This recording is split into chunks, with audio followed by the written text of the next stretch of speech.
Well, welcome everyone. Tracy, turn around and face the front. It's never changed. Yes, sir. Since the school days. Okay, welcome everyone to AGM. We've got Dave Walsh up there who's doing our recording for this year.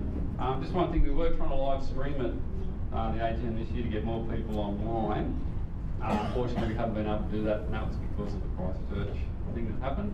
So with regard to legals and all stuff, we haven't been able to live stream for our numbers.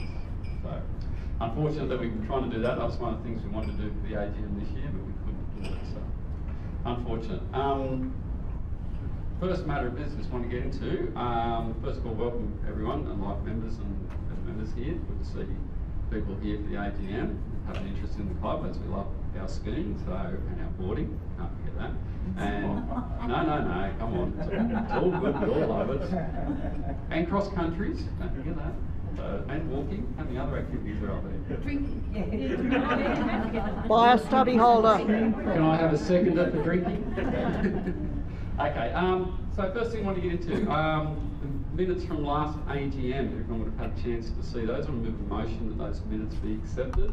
And when I do ask people to do motions, you can just call your name out too, please. So, can I have someone to move that motion? Graham Warren, thank you. A seconder? Sean Dengate, thank you very much. All those who agree with the motion to be moved? Nice, thank you. Okay, next thing we're into is the financials. So our financials for this year, we've done pretty much the same as last year. Wasn't too much difference in regards to where we finished up in our profit and loss, but we had a big expenditure that came out in what happened down under Siberia and what's now called Mongolia, which Tony de Villiers so named. So that really put a big chunk into our expenditure, but that was something that we did budget for, but it went a little bit above what was expected. But that was through unprecedented circumstances with structural supports and everything that had to be done. So that was a bit extra cost for that. Overall, with our incomes, a little bit more this year than previous years, but not as much revenue overall. So the financials were going pretty good. With Dave and John Walsh doing all the stuff that they're doing with looking at insurances and keeping those costs down and everything around that. Our financial position of the club's going pretty well. So we're not having any big losses. There's no big unforeseen costs that we can see at this point in time coming up. So we're pretty happy with how we're running. On that, sorry Noel, just want to skip on over. Oh, I'm sorry. That's okay. I didn't mean to do that. That's okay. So just in regard to the overall financials and that we've got there, Dave Sullivan's put the motion up that the financials be accepted. Can I have a seconder, please? John Walsh, thank you. Sorry, who was the mover? David Sullivan. And the seconder was John Walsh. Oh, sorry, I should ask, any questions around the financials? Sorry, I should ask that before we go through moving the motion. Are you going to talk now or later on what you might be doing with the funds we've got in the bank? Yep, we'll do that. That's all things we've got coming up. So unless you want to do that now, Jono? Yeah, we can talk to that briefly. I'd like to come up here and be on the microphone so everyone can see your beautiful face. Thanks, Phil. I'll talk briefly and then if there's any questions, we can field them. About 3 or 4 seasons ago, we spent a bit of time and effort putting in a reasonably detailed forecast for over the forward 20 years for any anticipated, similar to a sort of sinking fund forecast, so we get all the anticipated structural work, maintenance, replacement for plant and equipment, including all the soft furnishings, allowances for regular painting and maintenance we do. That also had provisions in there for the work that we've done over the last couple of seasons, so the boot room, Mongolia works, and also envisages some of the smaller forward project we may do around improvements to storage within bunk rooms, smaller beds to the dining room, etc. That plan, we've been tracking reasonably well towards it. As Phil said, that plan sort of envisaged we were expending money as we've done a Mongolia boot room that would make marginal profit positions each year. So we're tracking reasonably well to there. The funds we're holding in bank sort of fluctuating at the moment, it's about 170, 200k. That's sort of in line with that plan to hit some cash reserves available for any of those things that we've forecasted for if they do come along. So we need to go and spend 50 grand fixing the roof suddenly blows off in a storm, and we've got cash there, we don't have to go for membership for. We don't anticipate needing to grow that cash reserve any more than it is at the moment. And Phil, Dave and myself have been talking about the next couple of years plan, what that allows us to do. And what we think that allows us to do at the moment is keep a downward pressure on subs and bed night rates.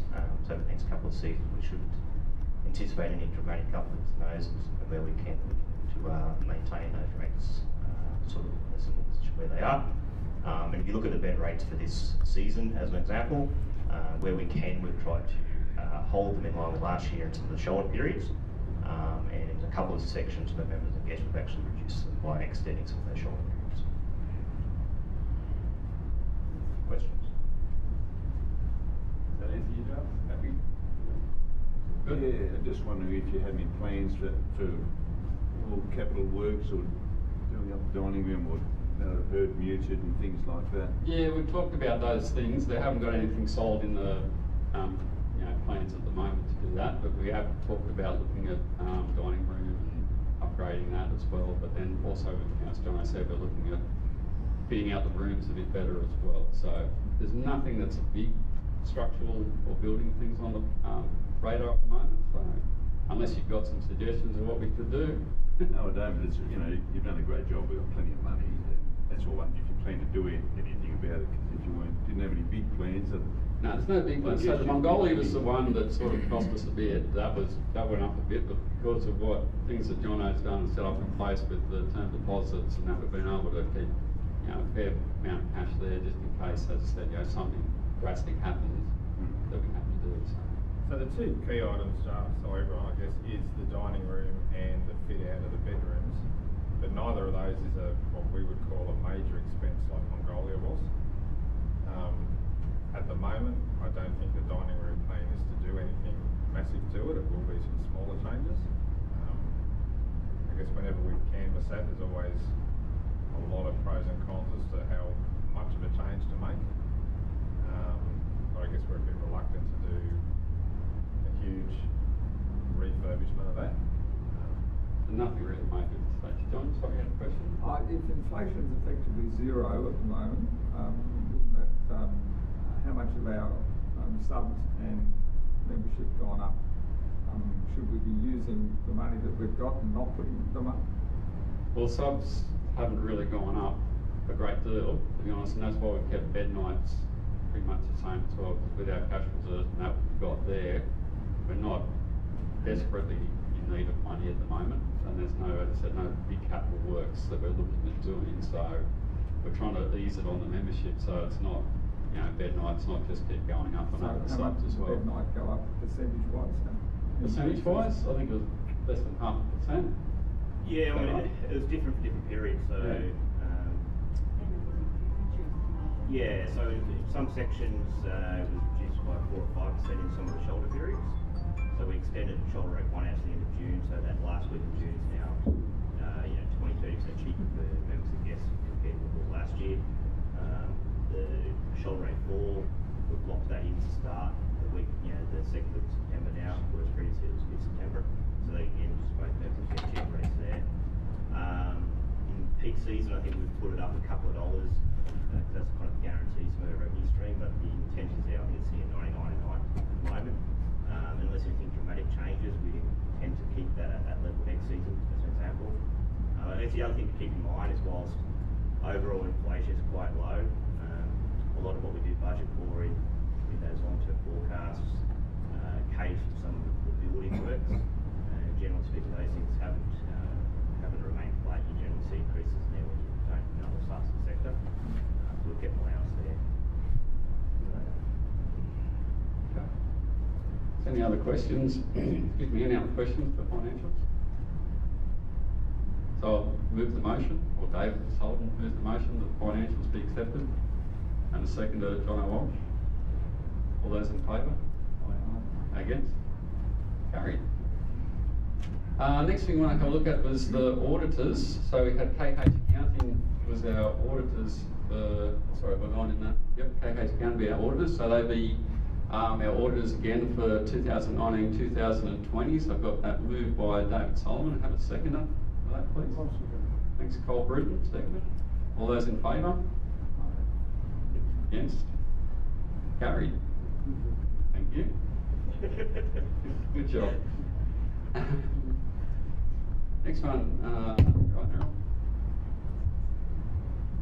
Subs. So the next one we've got for our subs, for our motion there to be increased or to be $230 for next financial year, and the APRO members be at $34.50, which is 15% of the senior fee.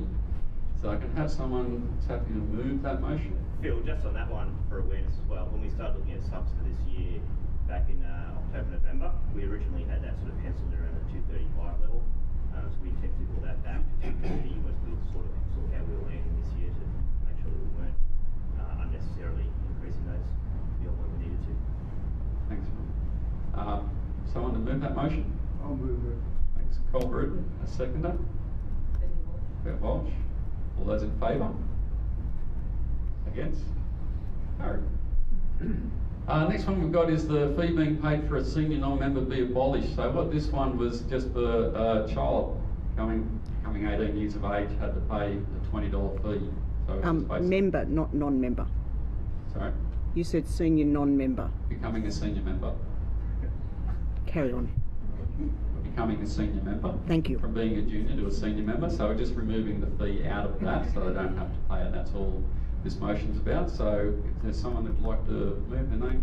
It's also for a spouse, when a spouse member joins as well, they can join the Yes, correct. So you're moving that, Graham Warren? Yeah. Michael Wood. And Okay, seconded by so- Michael Lever. All those in favour? Against?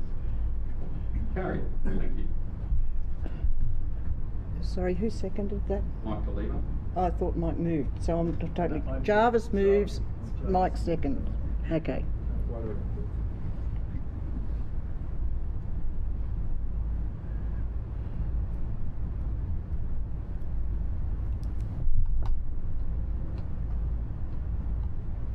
Okay, so next part I want to have a look at a bit of the maintenance stuff that's been going on. So that's what we've talked about a bit already. Might give this to Craig or Tony. The guys can have a fight over who wants to talk about the maintenance. Do you boys want to hold hands and come up here and do it together? Come on, one of you come up. Come on, you can give us a big rundown of all the great stuff.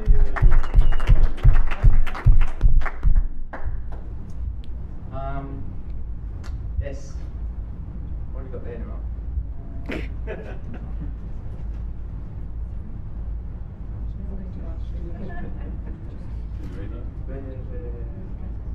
Okay, we'll give it a little bit of a wrap up. New this season is a new door down on Mongolia with a keypad. No more key to worry about. So we've set that for the same code as the downstairs door there, the electronic keypad. Then we just have to make a note somewhere. You have to press C to clear anyone else's fumbling fingers, just to before you put your code in. But yeah, so that's painted up, ready to go. Tony's put some carpet tiles inside there, some indoor outdoor carpet tiles, so that people can put their bags in there, and or if people are moving other people's bags around, they don't get dragged on the rough cement.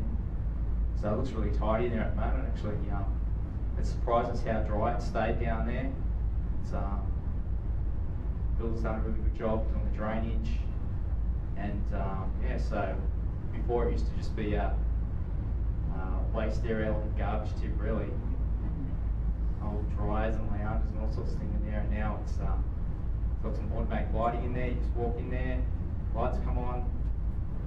We've got probably about, we're just using wall space to, it's about 4 metres square. Just use the wall space for the bags. So yeah, it's plenty of room in there. We've got to look at, not we, shouldn't say we anymore, but looking at discouraging people leaving their gear there year after year after year and not using it and cluttering the place up. So that's one thing that's probably have to do. Yeah, so that's there's a light there on the side. This one from solar, just so you can see at night time. Then we've got all new drying. The large drying cupboard's got 4 new dryers in it as well. So we do have capacity for 60 pairs of boots. We put some low racks in the drying room you walk straight through into for outdoor footwear. I've also put some isolated switches on the walls so that dryers not in use can be left off. Saving energy again. They're really, really efficient dryers. I've given them a run after about 20 minutes or so. They're up to over 40 degrees, the air pumped in the boots, so they're really good. What else did you have to film? Glass in the pulpit. Yeah, looking at replacing that. There's been a bit of dry rot around that window up there. Someone's been too much fancy because the glass is shaking out of the paint. Why does everybody look at one person? Yeah, there's been some condensation actually running down the inside of the window and rotting the timber out at the bottom. So the glass has dropped a bit there. We've got a quote to get that replaced. Don't know whether that's going to get completed pre-season, as building is in a rush this time of year to get things finished off for the season. But that's in the wind. That's probably not the best word for it, but that's in the pipeline.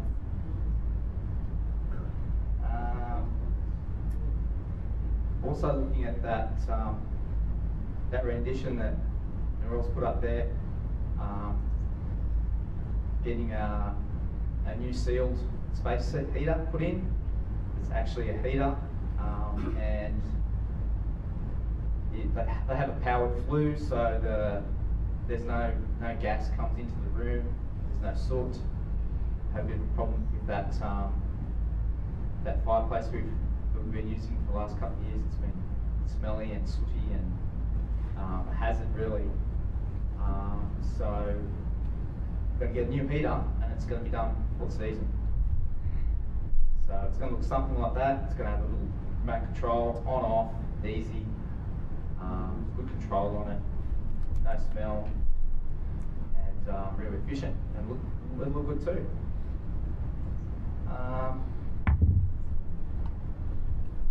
There's a food weekend coming up. Probably need some more members to head down to that at the end of next month. So you might have to get an email out, a few more hands for that. Probably only about half a dozen at the moment.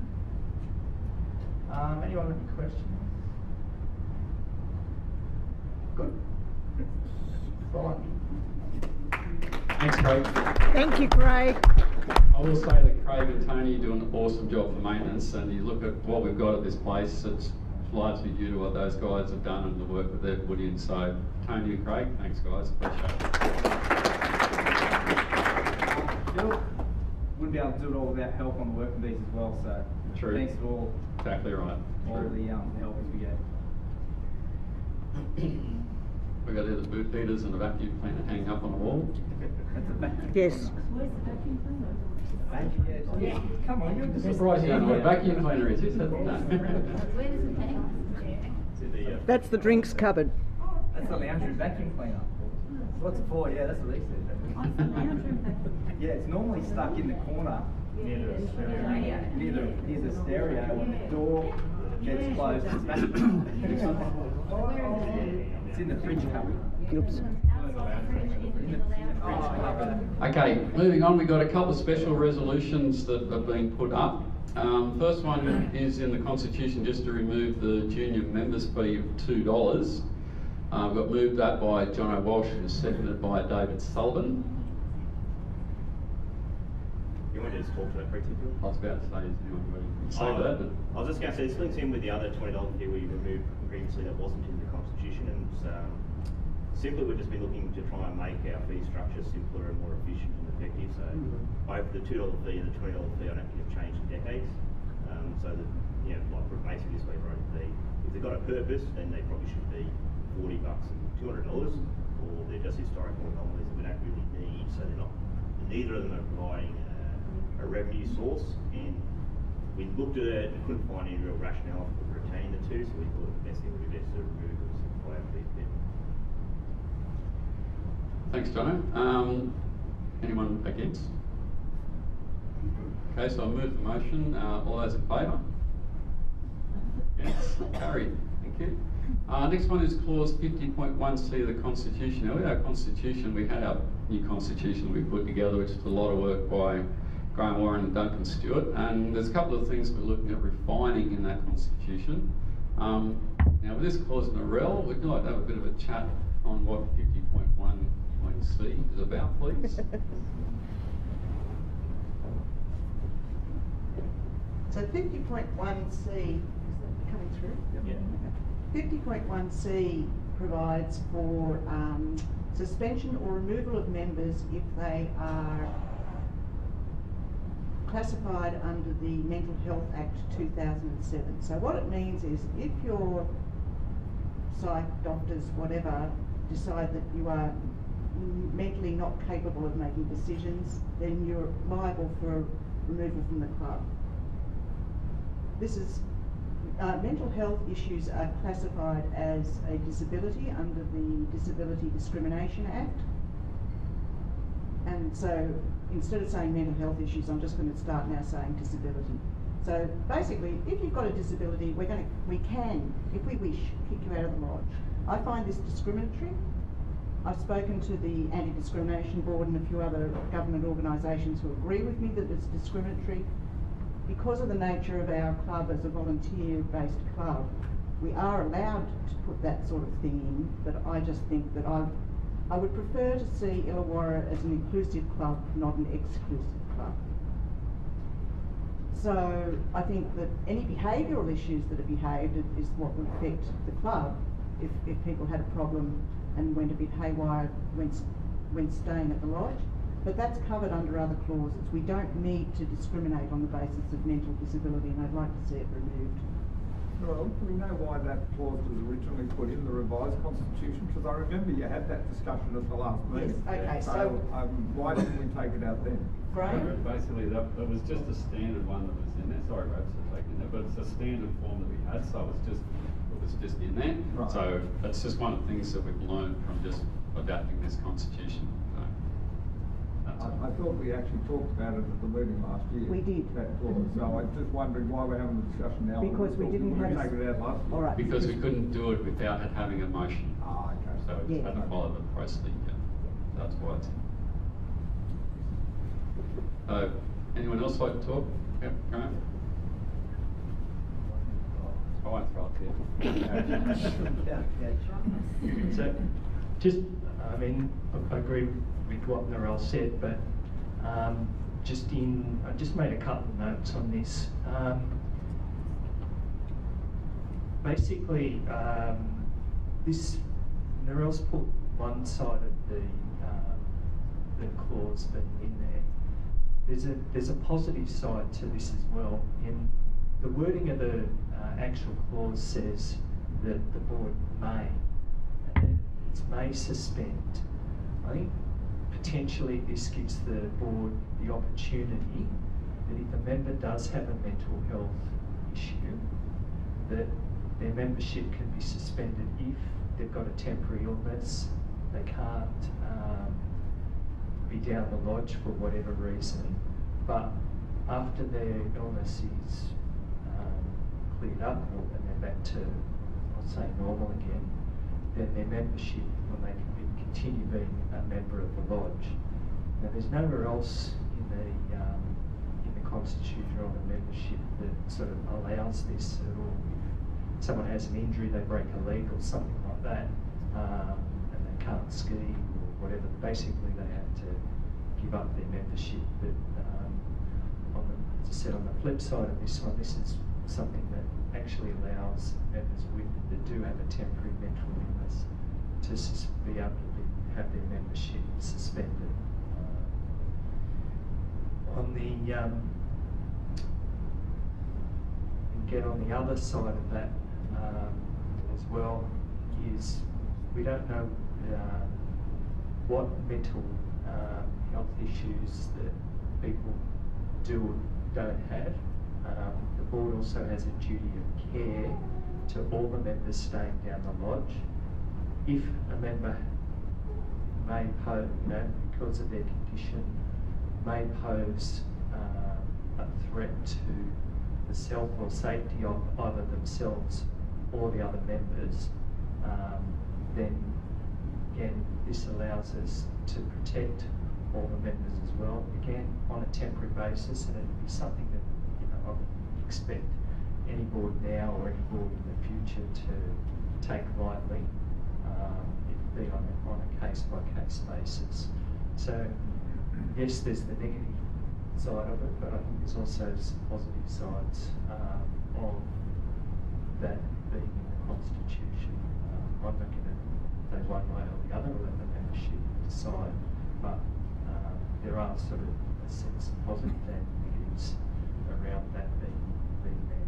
And I think that was as well the original intention, I think back in the 1960s when we first started the club, that was put in originally as well. So, would anyone else like to speak on before or against the motion? I just have a bit more of a response to John Dengate's question. So John asked why the clause was retained in the Constitution. So my understanding is that when Duncan and Graham sat down and did this, they started with the current Constitution and fed in. So there's this thing called a model Constitution for sports clubs, which is the draft document. So they used the clauses from that bedding into our existing Constitution rather than start with the model Constitution and feed the existing clauses that we needed into the model Constitution, and that's why it stayed. Because we didn't want to make a huge change to the. No, there was reasons for doing it that way, but that's why that clause was still there. But it does not exist in the model Constitution as far as New South Wales government. And neither Duncan or I are precious around changes. We know that. I was just explaining that why it was there. Alright. So, are there any other people who'd like to talk or any questions or anything about the motion before we go to a vote? All those in favour? Against? Carried. Thank you.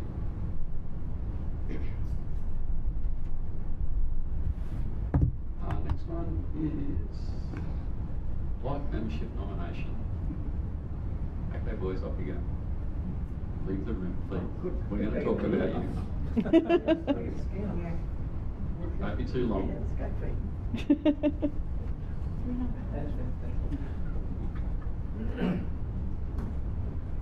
I didn't have a photo of Tony, or I would have put one up there. Okay.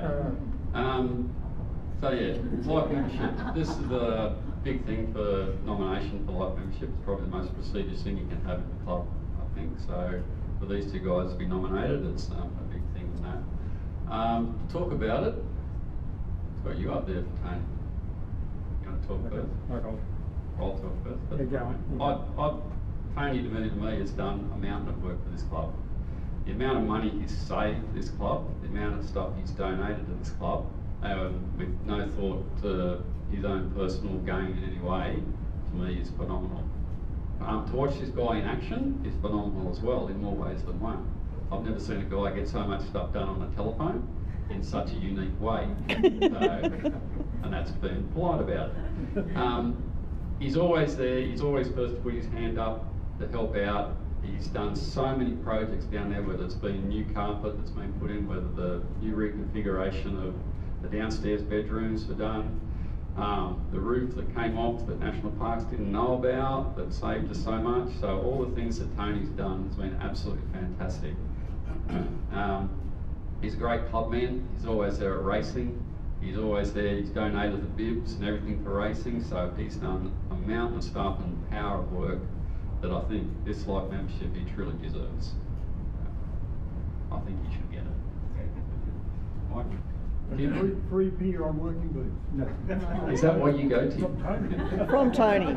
And wine. And red wine. I was going to say that, but... The maintenance role for the clubs is for both these guys, and they work in tandem. You've got to remember that. It's quite difficult. Organising national parks, difficulty of about out of 10 is 10. Organising contractors to get there on time to get the work done, and doing all that from Wollongong, 400 or 500 kilometres away, is not an easy task.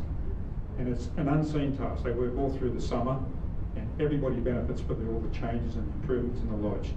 And to do it for so long is quite phenomenal. Usually you get on committee, you get people coming on and off the committee. I'll do it for a couple of years and move on. And to become a life member, there's a criteria, there's a points criteria. You've got to do it, doing it for so long, doing such a good job. The break-even points, I think 100 points is right. These guys are at the 150 to 160 point mark, so well deserved, well documented, and they've just done so much for the club and never asked anything in return. They just get up every year and do it over and over again. I think it's something to be commended. Thanks, Mike. Before we put it to the meeting, is anyone else that'd like to talk around Tony in a minute? Not you in a room.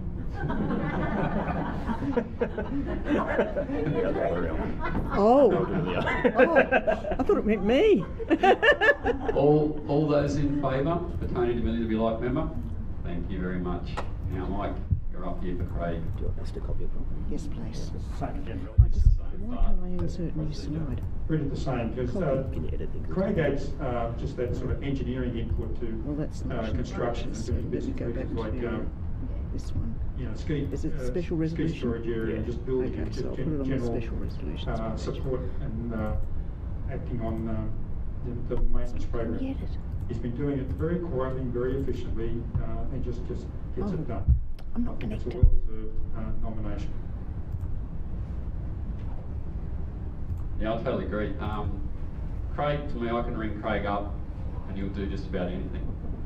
Just about anything he can do that you've talked about around the maintenance role. And it's been fantastic to work with. His information that he gets back to you on what's been done, how it's been done, who's doing it, and who he's dealing with as well.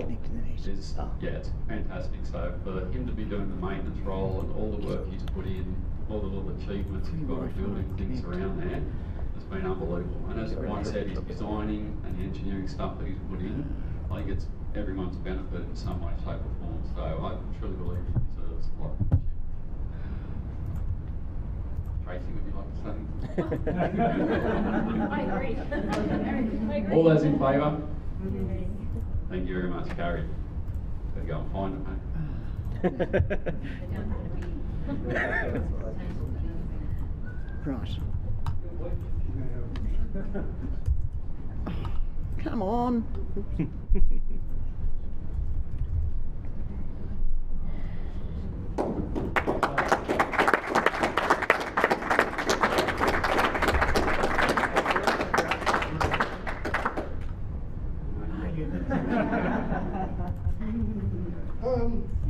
It's a big honour to be even asked or be told that you've been nominated to be life member of a club that I never even knew existed until 1984. I was working as a lift operator at Snickers, and I saw all these people ski down with Illawarra jumpers, and I thought, wow, how happy they seemed, how friendly they were, all said good morning, especially to an immigrant.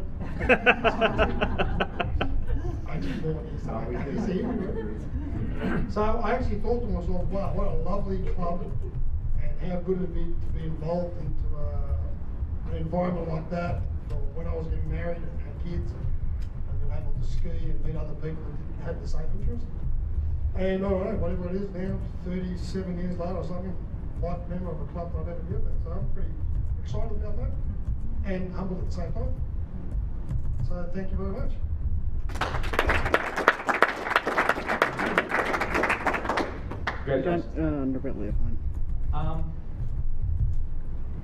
I was first introduced to Illawarra through David Irvine.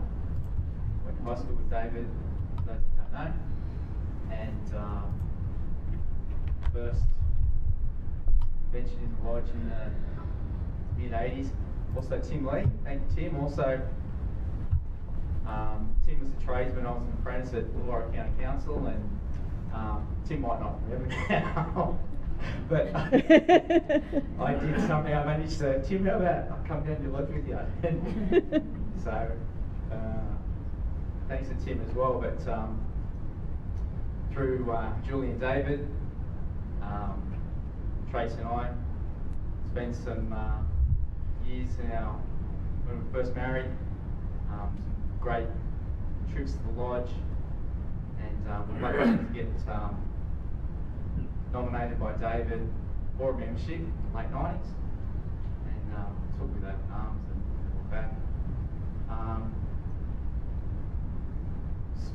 Up to Julie, well, it wasn't up to Julie, but Julie sort of twisted my arm to come onto the committee as well and play a part, and I just love doing little jobs and doing things like that. It's been great just being part of a big skiing family and just having a great time.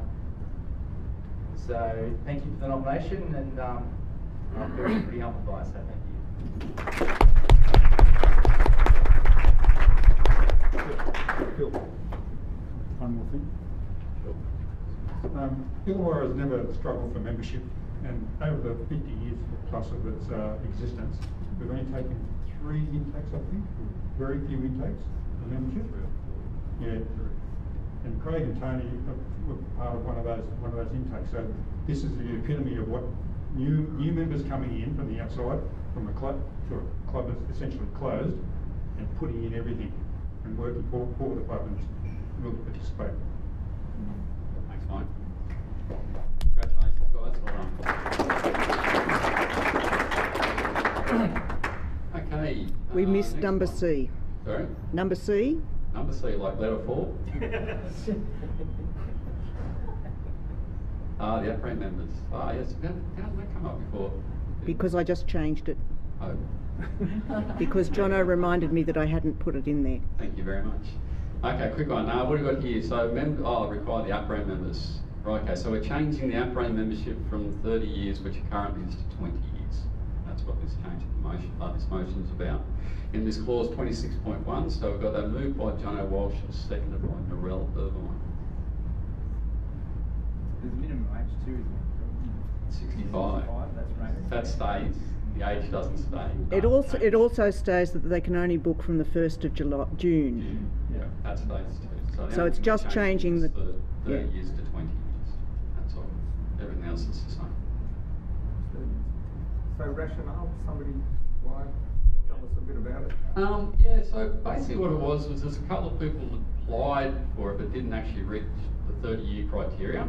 So we had a look at what they'd actually done for the club, and a lot of them, well, one person in particular had done a lot of working bees and stuff and been involved heavily in the club and building it up and everything. So we thought, is it a big thing really to have that for membership to be a normal member or an upright member for what they've done? And we decided, well, yeah, fair enough, that's a good point.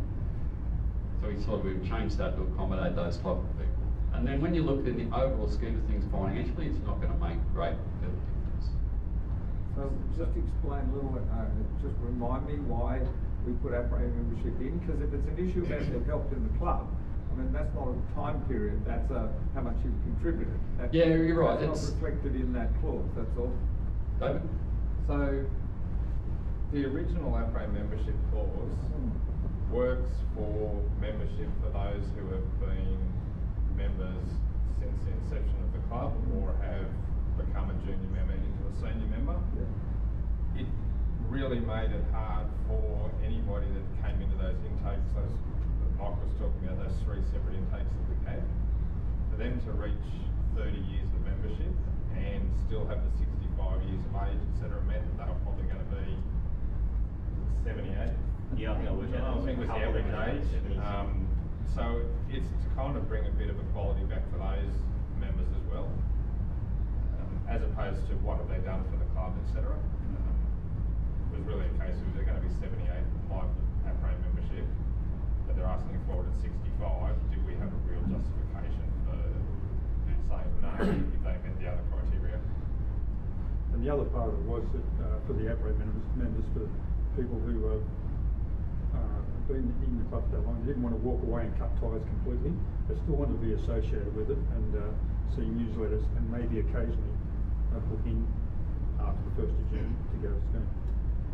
So that's the sort of trade-off, John. You know, they don't get to book until 1st of June. If they wanted to still book as a normal member in April and use the lodge, well then they continue their ordinary membership.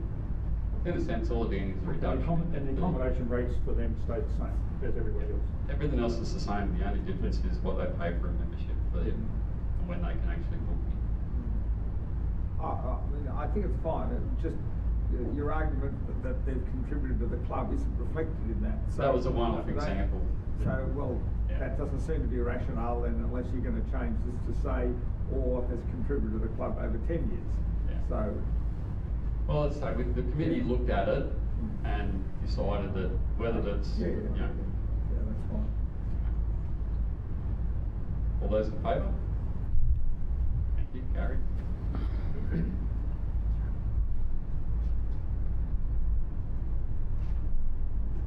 Then we get up to elections now, aren't we, Narelle? I think we are. No, not quite. Club person of the year. Well, you probably didn't see Do it. you want me to put it back? Nah, it's all good. So yes, John O'Walsh, Club Person of the Year. Man who's done a phenomenal amount of work.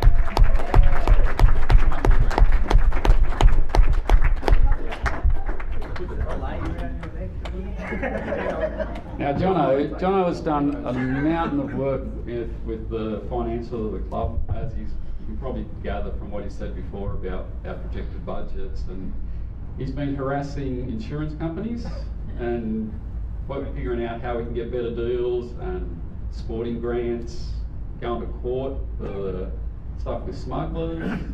He's been doing a power amount of work, so it's fully deserved that his name goes on this trophy and is up there for everyone to see. So congratulations, mate. Thanks. Well done, Jono. I'll be brief, which is unusual for me. Probably just echoing what Craig said. Being on the committee can be a lot of work sometimes, but I think most of us do it because we have a genuine interest in making the club better and improving the running and keeping it a cost-effective and well-run club for all the members. So thanks, Bill, and everyone for this great report. Cheers.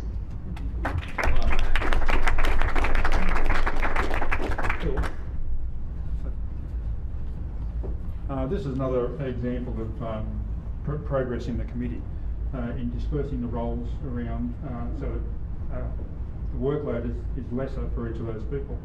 About 5 years ago, I think it was, we split the treasurer's role into accounts payable and finance for Jono.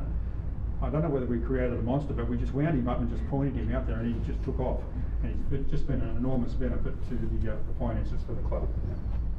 Definitely has. Well deserved, mate. Good job. Like your photo too. What's that mean? I asked him if he doesn't drive, how does he normally get to the snow? Is that how many he's had already? Is it? That's before he's left Sydney. I think it was about 11 AM in a limo in Hawaii after Nicole's wedding. Right. Fair enough. I thought it was a good shot. Good work. Okay, election of directors is where I sit down and Mike DeLeva takes over as our nominated person. Yep. Okay, at this point I declare all positions on the committee vacant, and we'll obviously, normally we call for nominations, but they're all up there. Nomination for president is Phil Warren, moved by David Sullivan, second Graham Warren. Any other nominations for president? declare that Phil is the president for the coming year. Vice President, John O. Walsh by Deborah and David Walsh, seconded. Dalziel. DL. Sorry? A Yes. lot of silent letters in there. Okay. Right. I've got a funny name too, so that's okay. Also, Jonathan Mandel. Personal communication. So, Jonathan got in touch with me to nominate himself. Okay. Up there, it needs a seconder. it needs a You need a mover. seconder? It needs a Anyone? it needs a mover as well as a Could seconder. someone move that? I'll move that. Seconder? Did you call out a name, someone? Craig. Craig Fairweather. Any other nominations for Vice President? Declare Jono and John Mandel as our new Vice Presidents for the coming year. Nomination for Secretary, Narelle Irvine, nominated by Melissa Lysart, seconded Linda Barber. Any other nominations for Secretary? No? Declare Narelle as Secretary for the coming year. And Treasurer, David Sullivan, nominated by Graham Warren and seconded by Phil Warren. Any other nominations? Okay. Declare David Sullivan as the Treasurer for the coming year. Right, the next part is 6 positions for committee members. To do this, could you, for your nomination, could you just raise your hand, call your name out, call the name out of the person you're nominating, and your name is the nominator. I think you've already got, there's already just a nomination. Have you got it up there? Yes, I just had to go into my edit screen, so just let me. Okay, so that's what we have so far. 1, 2, 3, 4, 5. Okay. Okay, so we've got Linda Barber is nominated, Craig and Greg Eager, Graham Warren by David Sullivan and Phil Warren, Duncan Stewart by Graham Warren and Phil Warren. Can someone nominate Tony? You prepared to stand? Tim and Yep. Cole. Nominator for Tony? Cole Britton. Seconder? Shauna Dingate.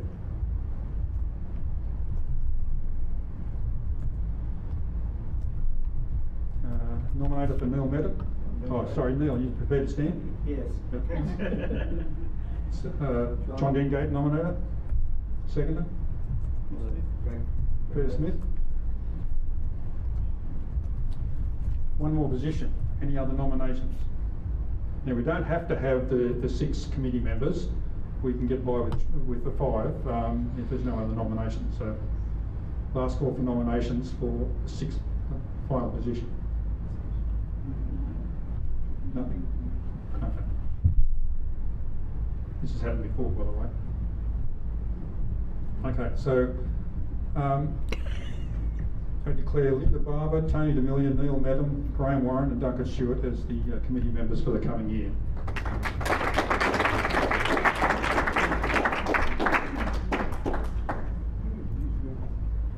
Thank you, Mike.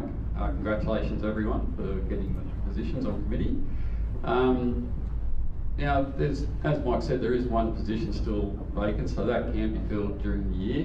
Just to give a bit of a rundown of committee, and that Linda's actually taken on the booking officer's role, for those that do not know yet. So Linda's been doing that since Dahlia stepped down into position because she had too many other commitments. So she was unable to fulfil her role for that, so Linda was happily taking over that, and Neil stepped into the racing role. So he's going to be looking after all the inner clubs and stuff this year, which we've got on. Did you forget about that, mate? What? So we're hosting the inter clubs for juniors and seniors this year. So Neil's going to be doing a lot of work around that. So he's going to be busy boy.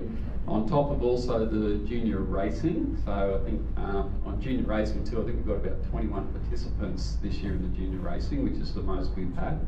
So Neil's been doing the program for that and organising all the lessons for Perisher, where they've got to get gears and all that stuff. I can't read.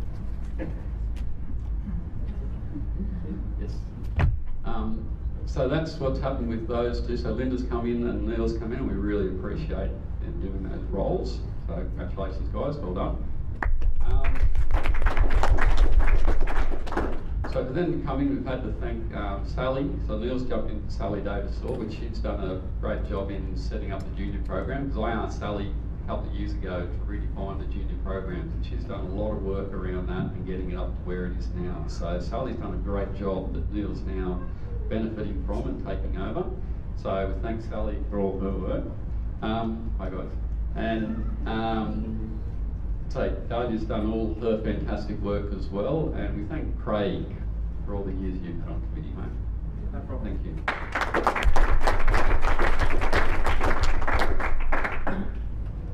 Next thing we've got is general business. So the first point we've got for general business up here is looking at a bit of a new club clothing. Okay, so we haven't had any club clothing for a while. So we're looking at some shirts, t-shirts, hoodies, and a soft shell jacket to become available as well. So 3 items of clothing that we're looking at doing. So Danielle and Rel have done a lot of work around designing and getting this up ready to go. We're hoping to have a couple of things here to show today, but we'll get those. They'll be able to be ordered online. Do we have any shirt sizes, Danielle? Or? Shirt sizes, No. I'm not sure what the No, relevant shirt sizes for here? I've got a spreadsheet. You don't want to see the spreadsheet. Later, that's okay. But we can get all that clothing, and also we're looking at things like stubby holders, okay? Because, you know, no one likes a cold beer in their hand. Well, you know, I like a cold beer in my hand, but I'd like to have my hand warm. So yeah, so they're available as well with some stickers. So we're looking at this club clothing. So prices and that will be available shortly. We'll get all those out because I think we're still confirming deliveries on those. So that's something that we're going to get that will be in place for this year. So you can be able to get that very shortly. I think it looks good. Just as your last point to the old committee thing. Yep. Can we also thank Danielle, who's been on committee? Did I forget Danielle, did I? I apologise. I'm sorry. My apologies. Thanks, Dave. Yeah, thanks, Danielle, doing all the things around the contracts. Fantastic. My apologies. I'm sorry about that. General business. Anything else? I'm opening up the floor now for anyone to do general business. Bill, you Yes, John? mentioned before briefly somebody said there's a legal fight with smugglers. What happened? Oh, smugglers! I had so much fun with that. How long we got? A short, brief. Brief one. So Munyong, Southern Cross, and Illawarra, we all banded together. There was DA applications going in. We banded together, and I was on phone hookups for however long, putting in complaints, objections. We had a list. There's other people from the lodge put in objections as well. John O'Walsh ended up going to court. When they got to court, smugglers breached with all their work that they were doing there, and when they were supposed to be getting out, they were supposed to finish start of July school holidays, kept working through, so national parks had to come shut them down, but they just thought they could just spend the money and bully their way through. So in the end, they had to stop and wait till the season finished, and then they could finish their work. That's the short version. But there was a lot of pain and suffering going on in just back and forth with national parks and with our other clubs around there. So yeah, it wasn't nice. It wasn't fun. Because Andy Thomas, I think the guy that owns Smugglers, he was just throwing.